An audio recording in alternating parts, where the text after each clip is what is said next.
Welcome to New Testament in a Year. Day 128.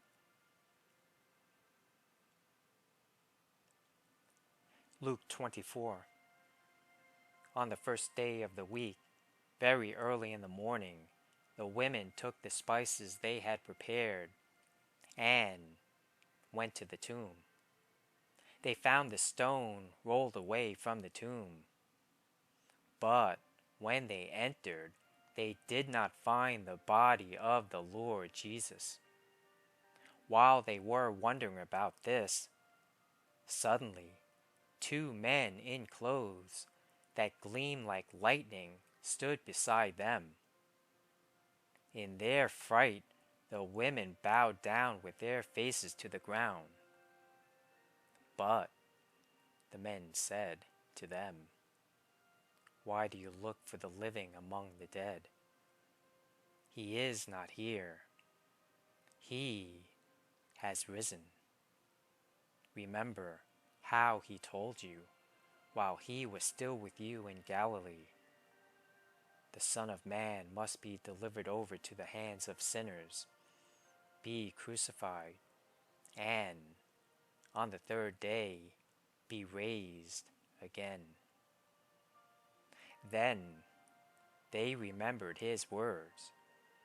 When they came back from the tomb, they told all these things to the 11 and to all the others. It was Mary Magdalene, Joanna, Mary, the mother of James, and the others with them who told this to the apostles. But they did not believe the women, because their words seemed to them like nonsense. Peter, however, got up and ran to the tomb. Bending over, he saw the strips of linen lying by themselves, and he went away, wondering to himself what had happened.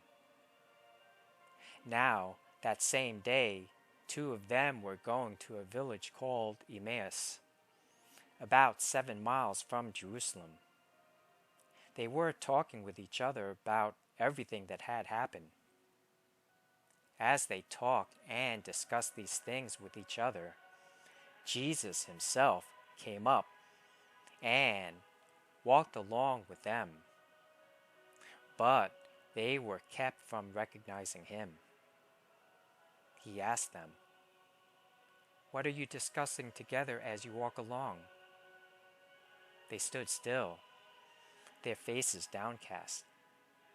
One of them, named Cleopas, asked him, "Are you the only one visiting Jerusalem who does not know the things that have happened there in these days?" "What things?" he asked. "About Jesus of Nazareth," they replied. "He was a prophet, powerful in word and deed before God and all the people.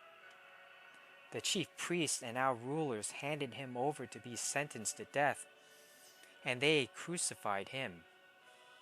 But we had hoped that he was the one who was going to redeem Israel. And what is more, it is the third day since all this took place. In addition, some of our women amazed us. They went to the tomb early this morning, but didn't find his body. They came and told us that they had seen a vision of angels who said he was alive. Then some of our companions went to the tomb and found it just as the woman had said, but they did not see Jesus." He said to them, "How foolish you are, and how slow to believe all that the prophets have spoken.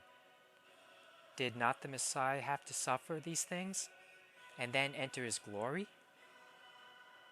And beginning with Moses and all the prophets, he explained to them what was said in all the scriptures concerning himself.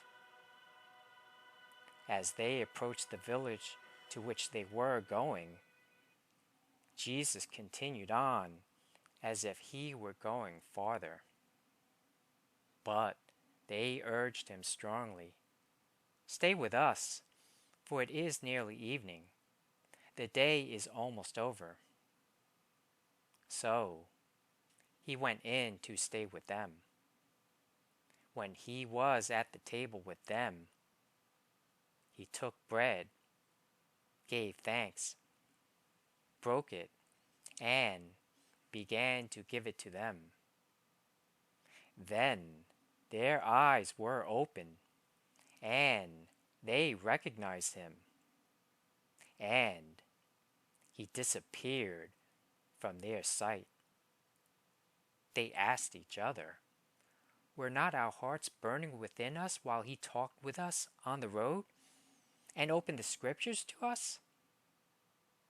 They got up and returned at once to Jerusalem. There they found the 11 and those with them assembled together, and saying, "It is true, the Lord has risen and has appeared to Simon." Then the two told what had happened on the way, and how Jesus was recognized by them when he broke the bread.